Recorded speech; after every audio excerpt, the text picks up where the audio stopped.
Welcome, everyone, to another episode of the HR and Payroll 2.0 podcast. I'm Pete Tiliakis, and as always, I'm joined by the legendary Julie Fernandez. Welcome, Julie. Thanks, Pete. I'm excited for another veterans conversation today. Yes, I am incredibly excited to invite to the podcast today the founder and executive director at Civilian Ready Foundation, the interim president at Vets to Industry, and also a private consultant, longtime HR and talent executive, Army veteran and veteran advocate, Mr. Eddie Dunn. Thank you so much for joining us, my friend. Thank you both. Wow, nice welcome. Thank you for having me. Absolutely thrilled to be here. Thank you.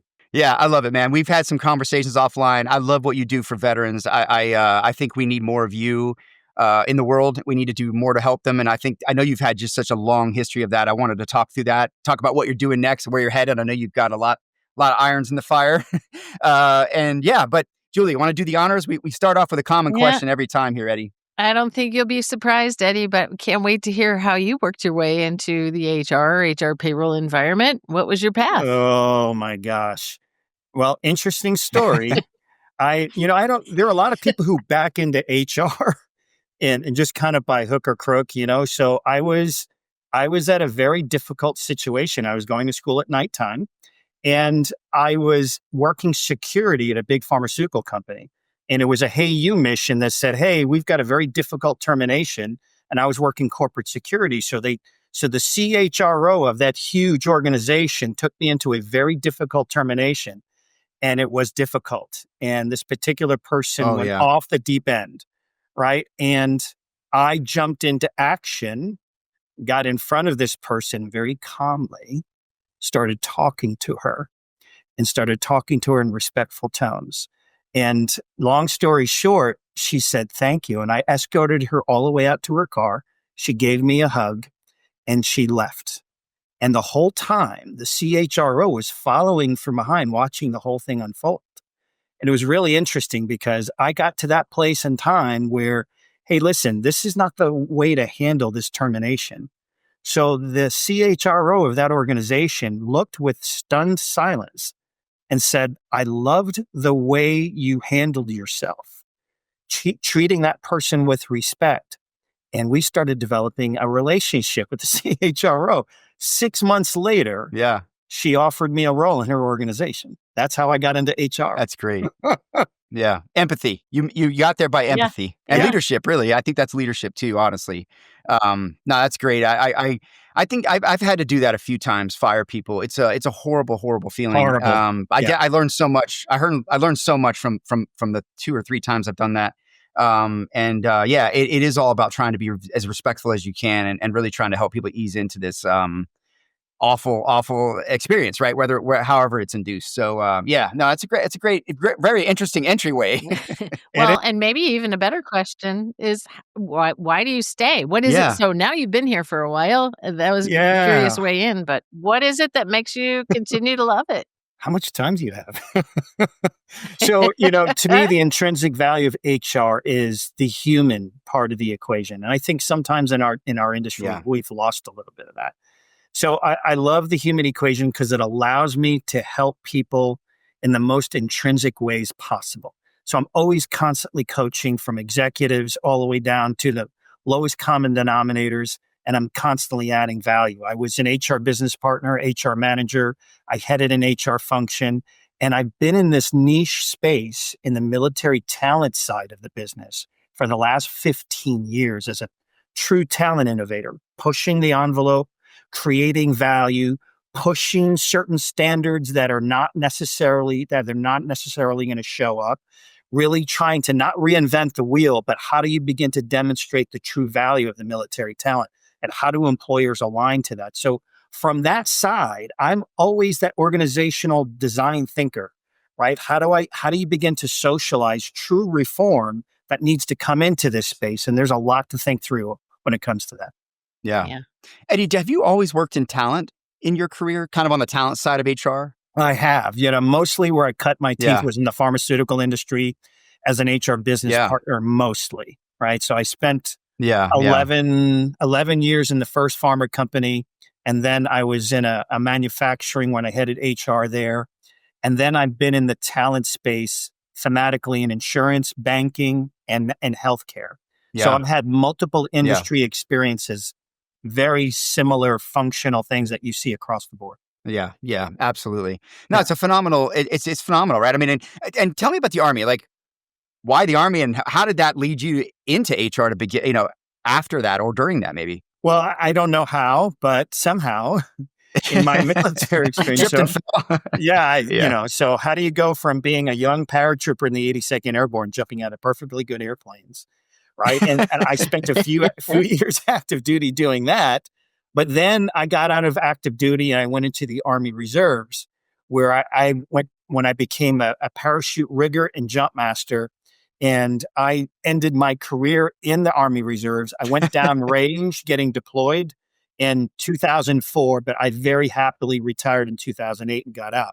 So how the heck do you go from being a hardcore working in special operations to the warm and fuzzy side of hugging people?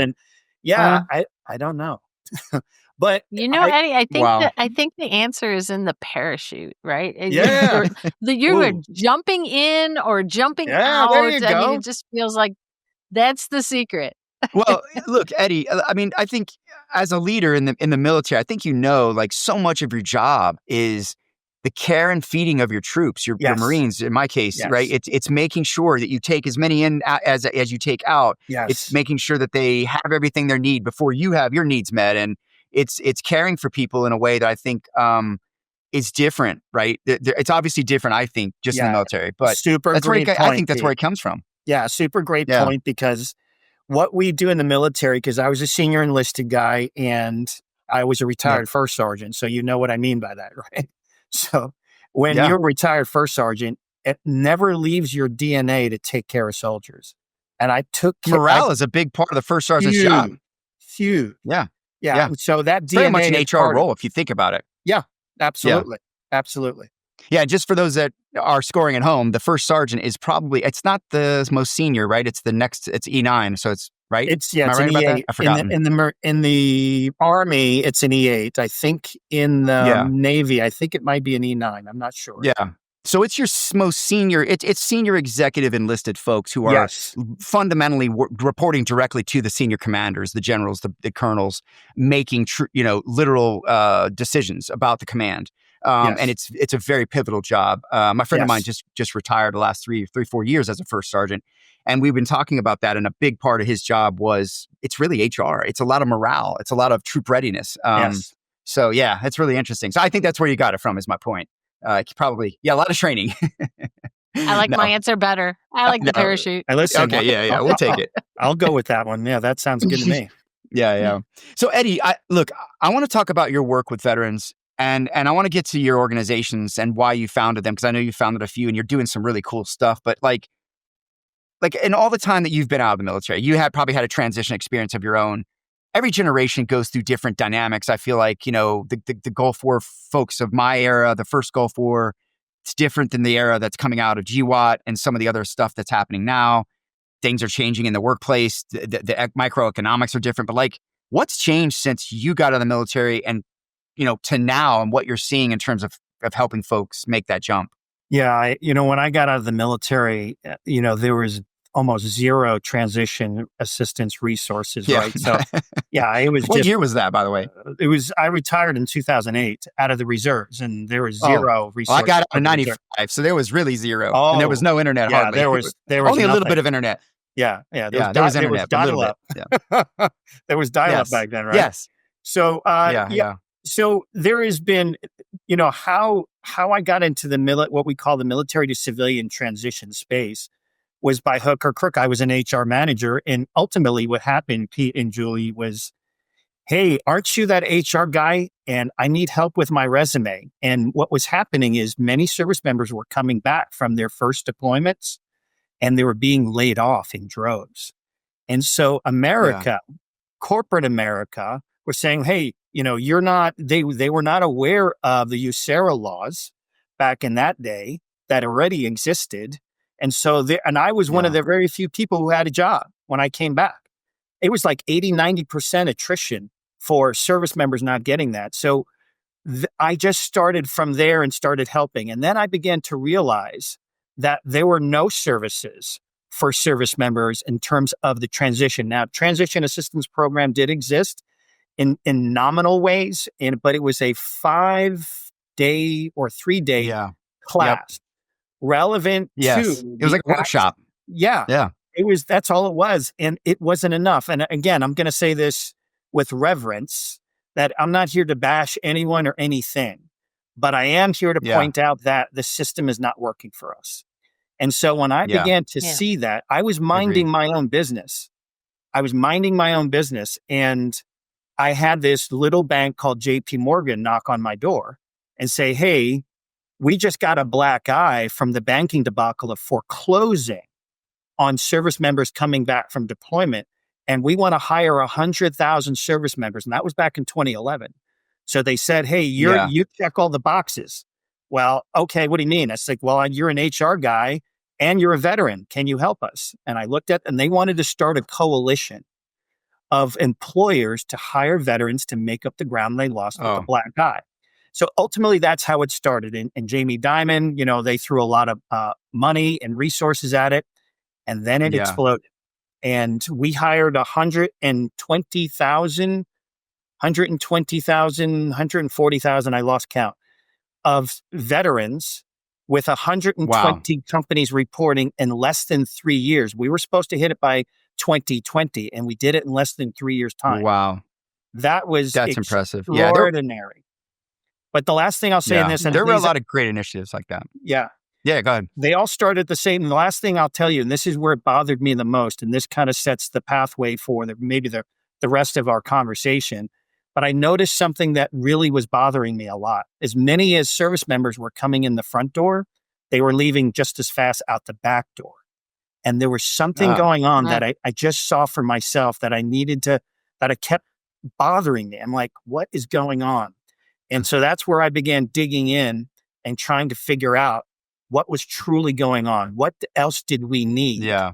And that's the subsequent things that I've created over the years to where we are now. Yeah.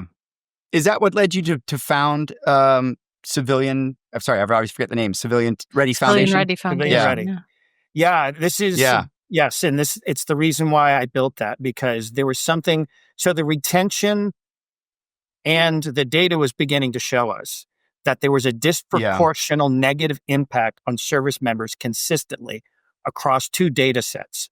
One, they couldn't translate their skills well enough, and they still can't.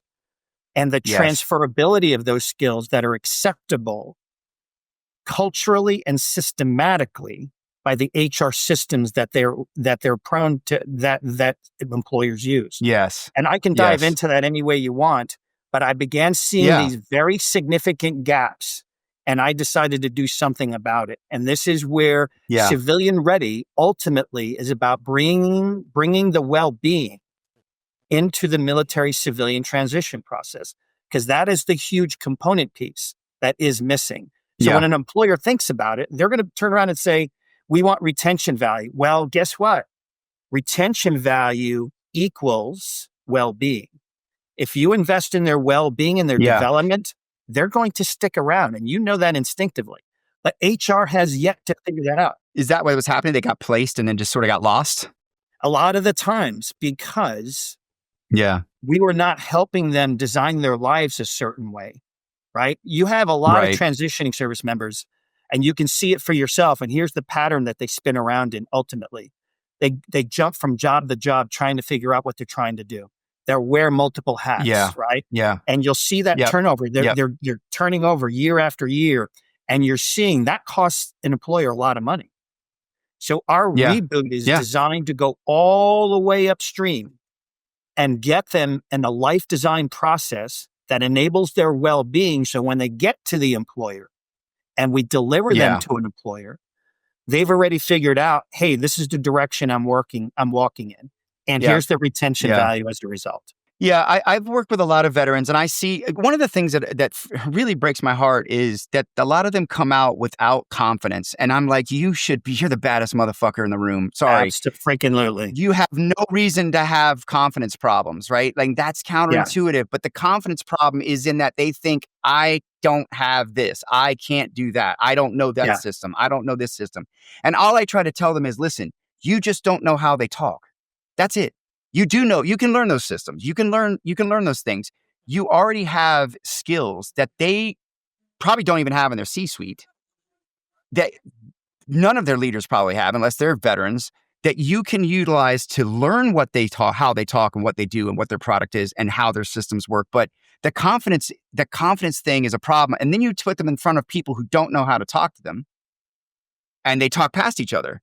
And I think that that's probably one of the biggest problems is that soup of just lack of confidence. And you're right, lack of direction. A lot of folks think I got to come out and I'm just going to have to take what I can get, and I'll probably have to take a step down. And I tell them, I'm like, no, you have these skills. You need to go. You can kind of do whatever you want. It's just a matter of getting yourself in the right position and getting to the right people to talk to understand that. And then what you do from there is up to you. And most veterans excel, but they do need help. I'm dying to know, like, what are the categories of life design, right? When you say, like, we need to work to get some life design items in place. That'll cost you an extra hour, Julie. That'll cost you an extra hour of time here. How much time do you really have? I don't know, but let's give me a peek, man. I'm let me give you a peek behind the curtain, because I think that's a great jumping off point. And Pete, preach it, brother. Just preach the hell out of that. But here's the dichotomy. Most employers don't believe us when we bring up skills. They just don't. I know. And they do not equate that skill set with a value proposition that has not been cleanly and strongly enough articulated and quantified. For the first time in perhaps our nation's history, there is a model out there that I'm going to share with Julie in a minute around the idea of the 5 outcomes of our reboot. It's very, very telling the way we're quantifying and qualifying the data, right? And this, I want to get to vets industry too, because here's where the amplification is going to actually accelerate more. But we have 5 key outcomes. Our service members, we get them way upstream a year before they get out or better, and we put them through a 12-week reboot. 12 weeks. Takes 7 to 12 hours a week, self-paced study in a cohort style that takes them through a 12-week time period where they have to get through the 8 core modules that lead to these 5 specific outcomes. The first one is around being culturally adapted. The second one is around being socially integrated. The third one is around the ability to articulate your value as a first choice premium talent. The fourth one is built around the idea that the ability to have your identity, your new civilian identity, and your new civilian destiny, because you transition your destiny as well, right? And the socially, culturally, and the vocational alignment is the one I forgot. This one is particularly important, and that's where the life design comes in, Julie. Right? And we're going to teach them. We adapted the book. One of our core modules is Designing Your Life by 2 Stanford professors. It's a college phenomenon. We love that book, and we adapted it for the military. So we take them through the ability to prototype the quality of life that they actually want. And I'll never forget this. I'll tell you a quick story. In the very first cohort we ran, I had this very brilliant service member who was a Korean linguist said to me, he says, "You mean, Eddie, I can design the life that I want all by myself, and I can do that?" And he sat there and he was like, and he's a very smart dude. And he turns around and he says, "Wow." And he has been on that bent of prototyping his life. He went and he started experimenting, and now he's going to be a bush pilot in Alaska. I love that, right? Because he had to get to that, but he had to figure it out. But we enabled that. Think about... And he never thought of it, I bet. No, he thought it was a pipe dream, right? Maybe. Yeah. But you know what? We gave him the courage, and this is when I would come to your point, Pete. It's really important to understand this. Our standard in the reboot is really a ready and confident standard. So you played right into the hands of where we measure. And we have a standard of an 80% ready and confident standard for them to graduate our program, right? So it's really important that people walk away. It doesn't mean everything's perfect, but they've got a good, strong, confident foundation and baseline of which to navigate their life and a quality of life that matters. Yeah, I love that. That's all of those things are just phenomenal. Those are all gaps that I believe many of the veterans come out with and have, right? They don't know what they don't know. And there is a bit of a lost to this, right? You're sort of navigating around. And I feel like sometimes we give them all these tools like, hey, you can go get a free PMP certification. You can get this. Even they were doing SPHRs, I think at the SHRM for a while or something. But it's almost like giving a plate of food to somebody who can't eat, or doesn't have a fork. You know what I mean? Like, it's not going to do them any good because they don't know how to actually, like, why go get a PMP if I don't know that that's my passion to begin with? I'm just taking this free certification. So a lot of times you'll see these Marines come out or military come out, and it's like they've got their degrees and they just got these random certifications. And you're like, wow, they've got a great resume, but they're like, I just got them because that's what they told me to do.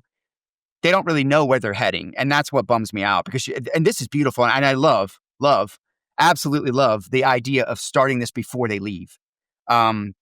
Because that's a huge, just setting the ground running, getting them going and having that, not just dropping them off at the door and going, here's some free certifications and it's a couple of tools. Good luck, Yeah. It's rewiring their lives. It struck me that it had its provenance, or it had a touch point to what you do with kids coming out of college, right? And yes, education. I was just going to say. And I think that's amazing. And it's exactly what you would want universities to be doing, along the way. And yet college kids have, practically little to no experience. No, So it feels like you have such a better chance of success and such a better, application by putting it to the vets who have, leadership qualities and they've done something. They haven't just taken classes and they think they know what they want to do. Maybe they don't know what they want to do with it now, but they've done a lot of stuff. And that's a great point. It's a great starter. Yeah. Or how about, Julie, how about mothers who are wanting to come back into the workforce who have been away for 10 years Huge. And now the workforce has changed, but they have some experience and they have some passion. Yeah. How do they find their way, right? So, Eddie, are we going to do Mommy Ready next? I know. Yeah. You know what? I've been approached more than once on that, right? So, and there is by extension, there's a number of applications on how we reboot mindsets. Yeah. Because the other half of that's this a real population. Yeah, no doubt. Incarcerated veterans, homeless veterans, right? Yes. There is all kinds of demographics, right? Caregivers. There's all kinds of demographics where the same template can be applied, modified where it needs to be, right? You nip and tuck military spouses, National Guard and Reserve, student veterans. Very, very applicable where we do this, right? So we've got a number of applications, but let me just get the first one out the door first before we start doing other things, right? You can't solve the world, right? Accelerate. Hey, look, if you're going to hire 120,000. I know. We appreciate it, man. This is the stuff we need. And I'd love to see. Now, will you work with the government on this, or is it like you'll bring the veterans have to come to you and work with you directly, or how does it work? Yeah, that's a great point. It's a great question. Yes and no. So what's happening with vets to industry? And so this is kind of and it's got an interesting employer focus, right? So one of the things that we have to really figure out is how do we fundamentally change the employer mindset? It's one thing to prepare our talent, right? And how we've been able to do that and the way we're proving the efficacy of our model is undisputed. We've got the receipts, right? We can show up with the receipts. We know what we're doing. It's a scalability issue in being able to deliver that talent. But here's the other side of this that needs to be thought through. And this is where my domain expertise comes into play of being in the bowels of corporate America, right? I've seen how the sausage has been made, right? So I absolutely know. And we've got 5 domain practices on the V2I veteran ready standard that we're building with vets to industry, right? So what we're doing is we're building a talent supply chain ecosystem. We believe confidently that we're going to, and don't let me forget the government connection because I'm going to touch that in a minute, but we believe that a supply system approach in a sacred chain of custody that unifies and builds capabilities together, guys, right? That we are combining, I'm combining all of my IP and capabilities to V2I, vets to industry. We're joining forces for the first time and building out the most comprehensive service model you've ever seen in terms of the delivery and value. Now, what does that mean for the employer side? We've elevated that standard. How do they get involved? Yeah. So I was minding my own business. Again, it was one of those, hey, Eddie, I'm right? suspicious. Yeah, Yeah. yeah. And so, they've known me for years, and so in that Yeah. Yeah. particular context, someone in that organization reached out to me, saying, "Hey, listen, we're shifting our leadership and focus. Would you be interested?" And I said, "Okay, only if we Yeah. decide to truly join forces and do something different." So much so, Yeah. Pete and Very Julie, good. that we had a conversation with the Veterans Administration last week. And so, Yes. All right. and if you saw that in LinkedIn, it's blowing up on LinkedIn. They Yeah. said to us, Eddie, if you can pull this off, you've got something. And Yeah. they started pushing us, and it was a freebie. Now, a lot of people are going to be in this space, but if you recall, Yeah. the Trump administration just signed an executive order for shipbuilding. Yes. Yep. Very, very powerful approach, right?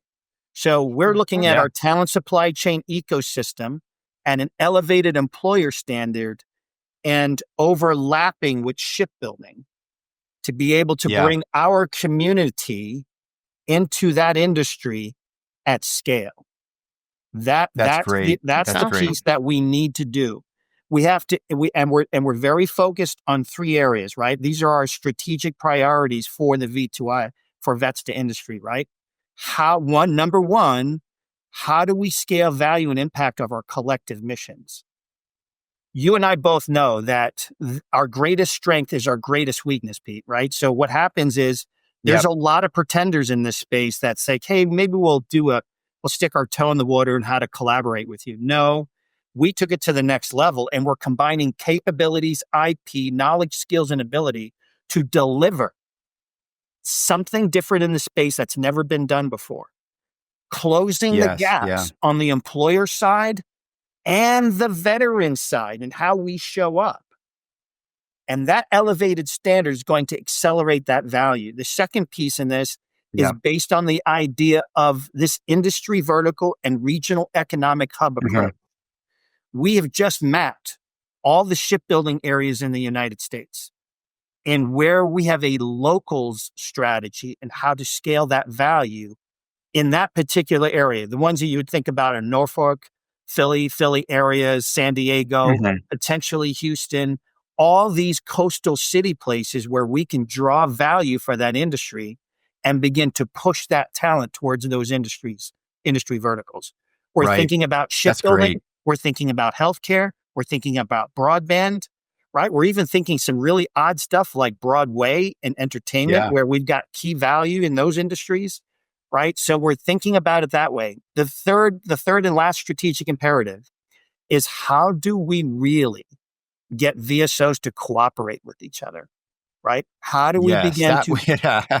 yeah, good luck with that, right? Because Yeah. Let's get the cancer places that work together. How about that? yeah, or about No, I agree. all the homeless organizations that are out there. Yeah. How about we harness Yeah. all the millions of dollars that are going towards veteran suicide, and we redirect Yes. it in such a way that we build the grassroots solutions that prevent that. Our CR reboot is an upstream solution that will ultimately solve for suicide. We're not a suicide prevention program. I say that categorically. But if you go all the way upstream for a second and you grab them and you give them all of this in their head, and it locks in 18 Yes. inches Yeah. below here, and you have a support mechanism throughout, right? Because Right. here's the data set that very few people know about. The biggest vulnerability, the data tells us the biggest vulnerability for our community is that 36-month window. When Yes. they decide to leave the military to 36 months after, where they can go dark and self-harm is a Yep. possibility. It's a belonging. It's a belonging thing. It's rooted Absolutely, in man. belonging from my experience. Yeah. Absolutely. Yeah. And purpose, right? They've lost their purpose. They've lost their identity, and now they don't belong anywhere. It's exactly why I've said this before. It's why we Yep. have motorcycle clubs during Vietnam, because those folks had nowhere to belong. Absolutely. Yep. And they made somewhere to belong. And so, it's a huge part of preventing suicide. I know we had Ross Dickman from Hire Heroes USA come on, and that's something I remember learning 10 years ago when I started working with them, at the suicide rate, how they bring that down by getting people jobs. And it's just impressive, the little things like that. My mind is full when you started down the executive order and the shipbuilding side of everything that we're doing or that is trying to be done in the country right now to bring manufacturing back and to open up energy, circuits. I mean, a lot of these are trades that require, that require a lot of what vets will bring to the workforce, and connecting the dots. This just feels like a historic alignment of how much time do you have? Let me just say this about that, Pete. I'll shut up, I promise, but you can't get me off of this. Please. This is your spotlight, my friend. Yeah, you're the guest. So here's the bottom line up front. We have a once in a generational shift going on right now. Right now it's going on. And we want to lead that effort. We want to get out in front and be a part of the solution. I'm not bashing anybody, but the system is broken. And once you see it for yourself, I don't care who's to blame for it. Do you want to roll up your sleeves, and do you want to be a part of the solution that we've got moving forward? You know what I would love to see? The military is so good on campuses and coming out of high school and taking young folks who haven't been formed in any way, shape, or form and building character in them.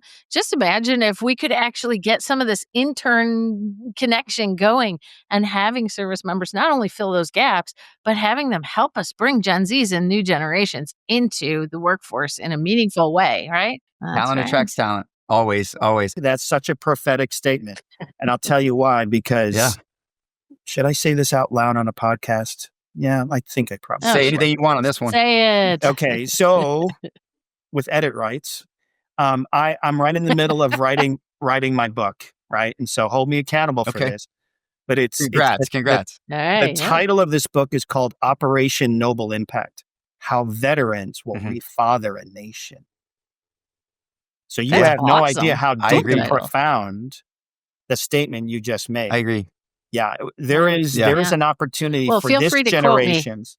Yeah, you know what? Maybe there's a quote in a particular quote in the book. Yeah. So we'll have to think about that. Pete, sorry, I'm going to have to be prophetic now. You got to be prophetic. Yes, AI will help you if you can. If you're prophetic enough, No, but listen, I want to ask this. One thing that I've been thinking about this whole time, Eddie, you have this statement on one of your posts, I think, or I was reading, where you talked about a veteran-ready workplace. What does that actually look like? And how do we do that same sort of civilian boot camp, if you will? And I'm laughing when I say that because I'm thinking, like, are we going to like learn how to sleep in and be lazy? No, you're going to get you ready for the workplace. How do we get workplaces ready for the veteran?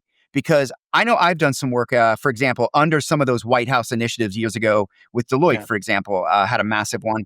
And we empowered the recruiting team with a lot of tools, like a playbook per service to help them speak to those members, but then also educated and kind of taught them how to speak to them. How do we boot camp the employers? Are the employers are they leaning into this? And what do you think on that? And what does the ready workforce mean, or ready workplace?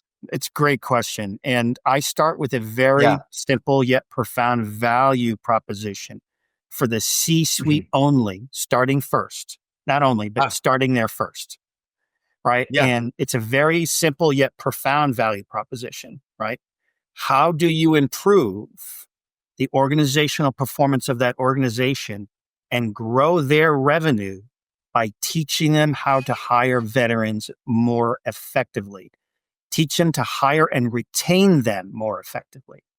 It's a critical, profound, simple value proposition that we have not been able to, up to this point, very few exceptions.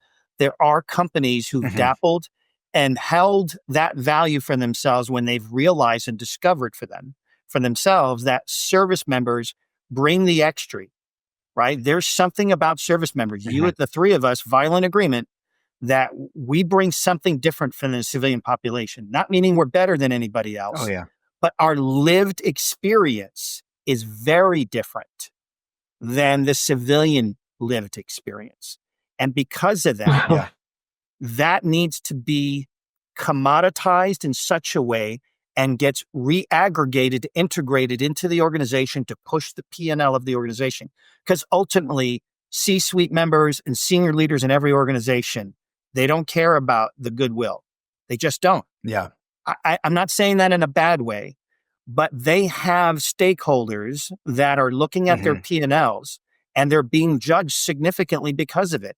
So why don't we appeal and make a reasoned business argument for that?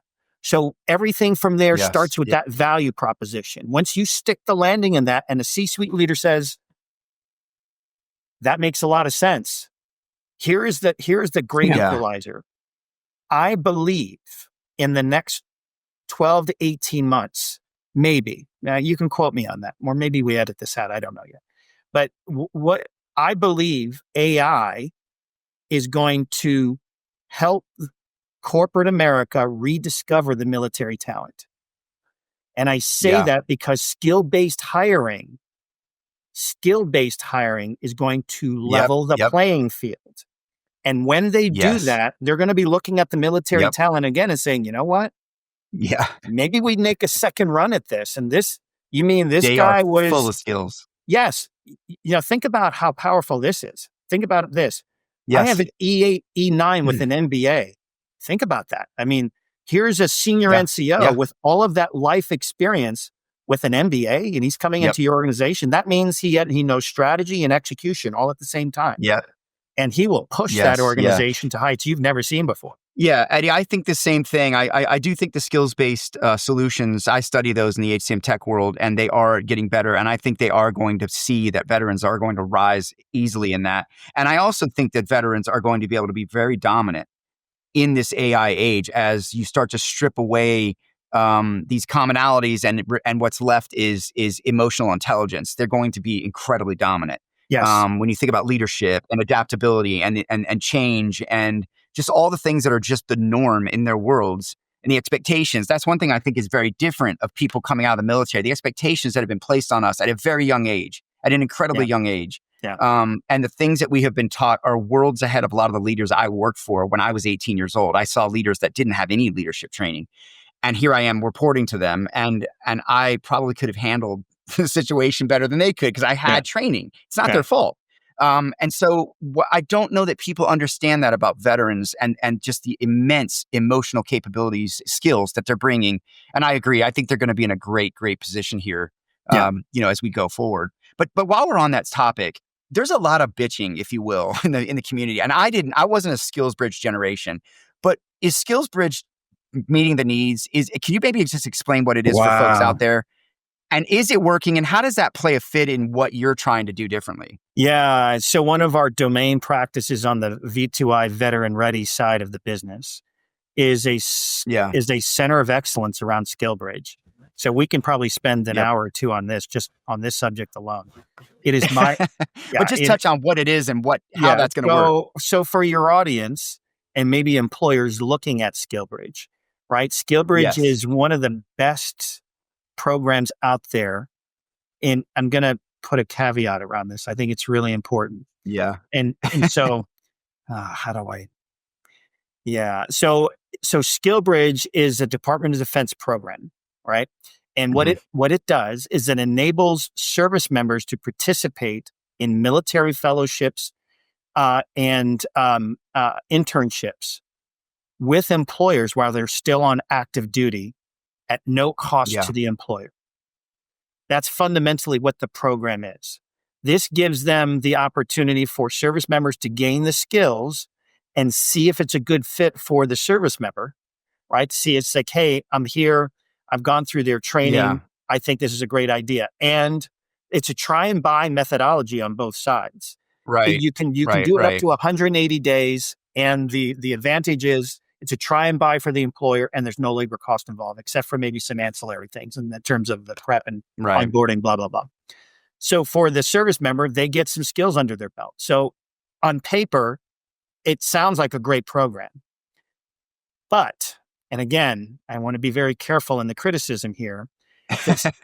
The program has not scaled to expectations. And there are some players in the military transition space that have kind of corrupted, the intent of the program. And there are that the anxiety around it? There's a lot of angst around it. Yeah, there is, and quite honestly, there are some employers. I built the military skill bridge. I built the skill bridge program for Optum. Optum served United Health Group. And if I don't say so myself, it's one of the best programs in the country, right? I built in the resiliency. I built in the retention value.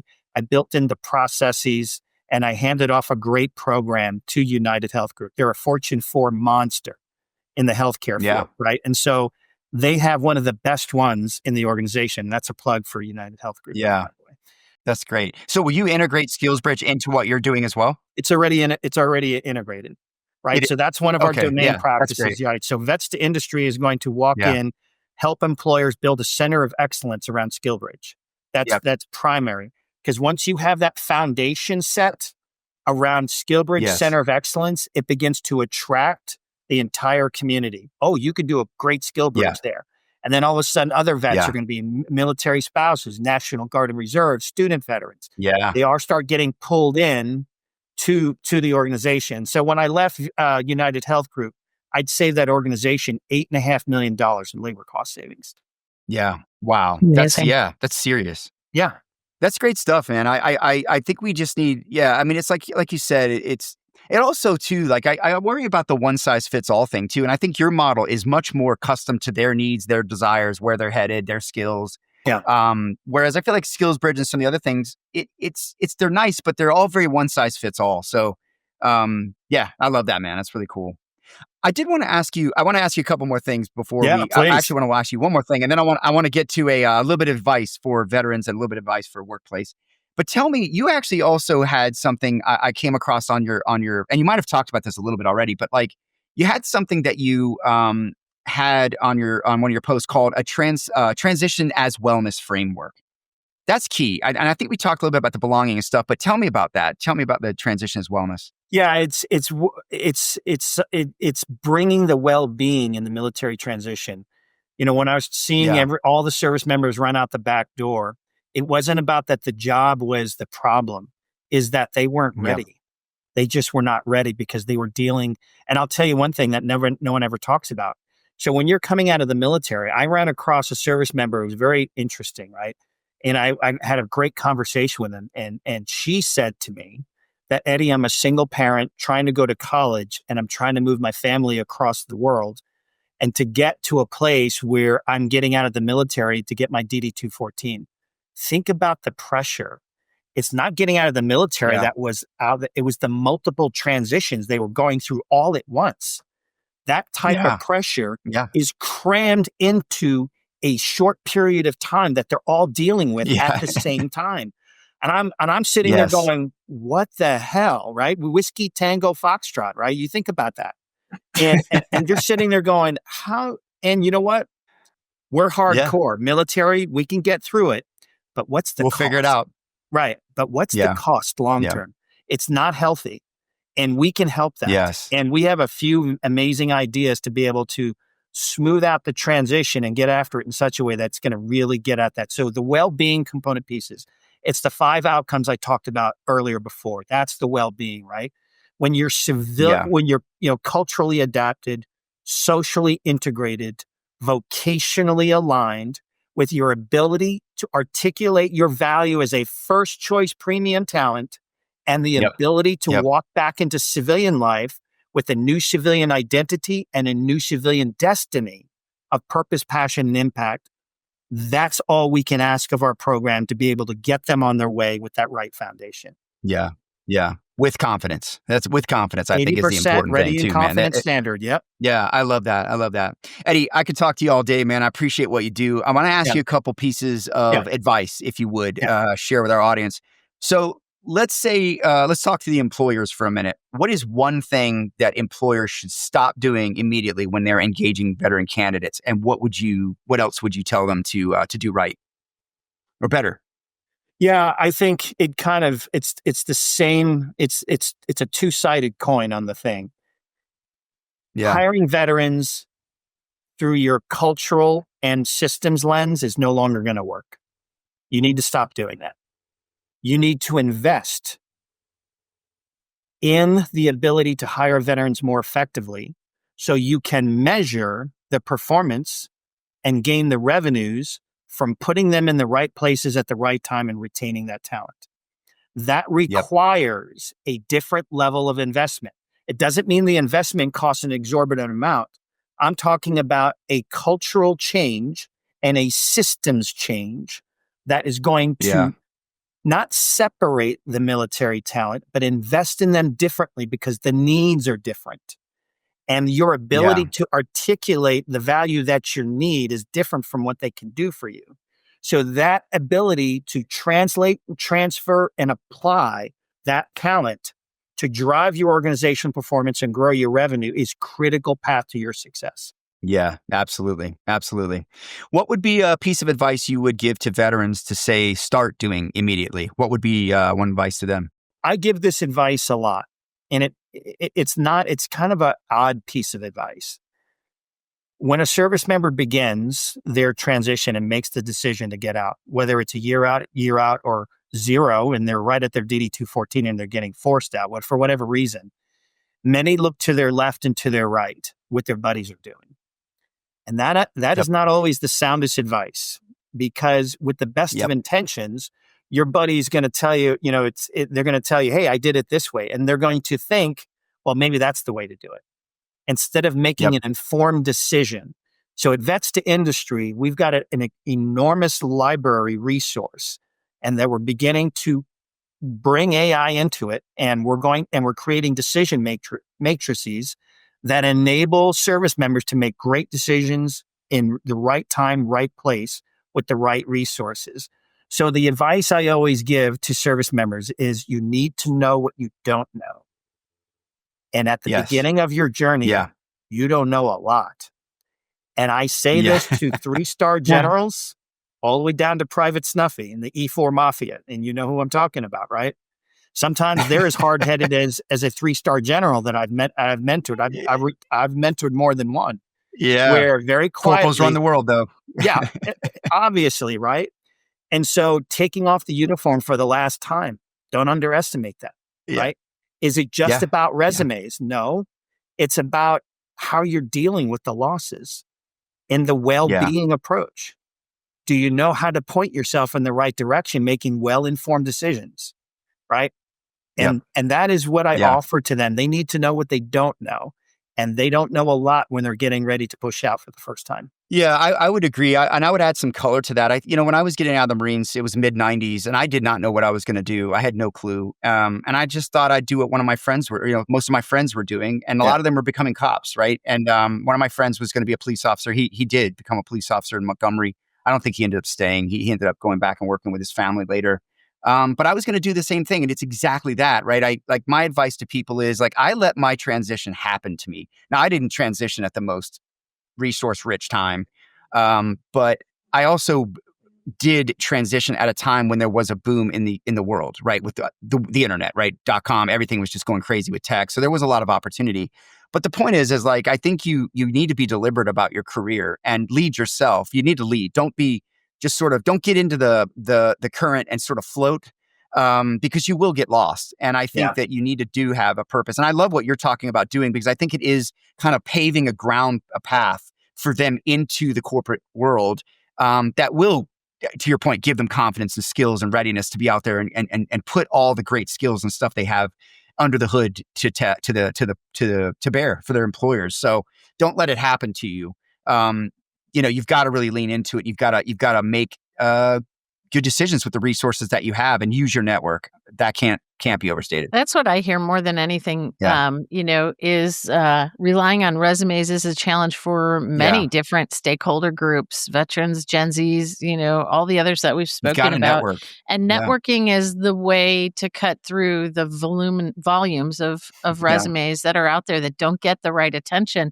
And I think, Eddie, what I heard you say about know what you don't know and break out of your usual circle is that networking. It's like telling college kids, great, network with each other and all your classmates, but they know as zip as you know now, right? Yeah. And so if you're not breaking out and networking with civilian leaders and, folks that outside of your buddy network, no matter which group you're in, you're missing the boat to be able to really crank it up a notch. Yeah, what they say, then your next job's in your network. A lot of people say that, and it's true. I coach and mentor around networking very deeply. And we've got a number of practices racked and stacked that accelerate their value and we have a very good book. And I can probably spend another hour on that we've adapted. And we need a part two, man. We need a part two. Yeah. There's a lot to that networking Eddie's vying piece. for a series. Yeah, there could be. Yeah. So Eddie, look, let's wrap this up with any calls to actions here, and how do we get in touch with you? How do folks get engaged with your solutions? Yeah. You can certainly get me on LinkedIn because I'm there all the time. You can get me through Vets to Industry, and you can certainly reach out to me. I'm happy to connect with those, especially types of employers. Any shipbuilders are actually watching this. That would be amazing, right? And anyone in the other industries, broadband, healthcare, Broadway, entertainment, any of those types of industries, and also service members. I never turn a service member down that wants to have a conversation. I've had some really excellent conversations, and I've had some, I've had some knuckleheads where you just have to give them hard advice, loving hard advice, and say, hey, listen, man, do you really want to succeed? Here's what you need to know what you don't know. I've had to. It's not a game. I just want to leave you with one thought, right? Please. Yes. And it's this last thought here. It's this gentleman right here. Yeah.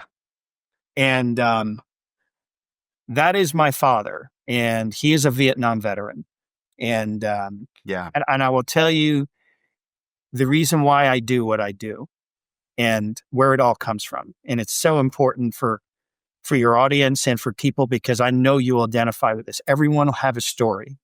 But my story is that I was an Army brat, and I watched my father go through his Vietnam experience. And that forever colored the way I think about what I do. So this was a call to action, right, for me, that my whole life has led up to. I've been in this space a long time. I've been thinking about it a long time. I've been building for a long time. Right. So this just didn't happen overnight. I would love to connect with people who are going in the same direction. I want people to be inspired by the mission and know that if you're a Kool-Aid drinker like the rest of us, we want to talk to you. Right. So that's the value. We're a GSD type of team. Vets to Industry is an amazing team. I can't say enough about them. Right. And we're building something special. Right. We're building something special. And I think it's going to really make a difference. Yeah, you are, Eddie. Keep doing what you're doing, man. We need you. And thank you for your service. Thank you to your father, your family, right? Your family contributed to that. And we appreciate you. It's been the family so often. I appreciate everything you do for veterans, man. And thank you so much for coming on the show. Keep fighting and whatever we can do to help you. You let us know. Any veterans out there that need help, I'm here. You can always reach out. I'm happy to get you connected to Eddie, to Hire Heroes, to wherever we can. The network's strong, and you have everything you need. You just need to sprint. Just need the opportunity to sprint. So, and I'm going to shout out to my network, because I have the employer network quite often. I've had shipbuilder clients in the past, so I may just actually reach out to them and see if I might be able to make a connection. But if you're an employer out there or a prospect, maybe you work with me, maybe you don't. And you're interested in tapping into vet talent, you're thinking about it because you're part of HR. Eddie's part of the family now in our podcast. And I'll be happy to help, channel some energy that way. I also wanted to point out, because Eddie said it many times throughout today's podcast, we don't edit. So we don't edit. Yeah. You're good, Eddie. Don't worry, my friend. We're good. You're good. No, you did wonderful. Yeah, you can say, listen, I'm never shy about sharing my thoughts. Yeah. So that's all good. No, it's good, man. This show, 100% authenticity, man. We say what we want, and we appreciate you, man. Thank you so much. Thank you. And thank you to everybody for listening, as always.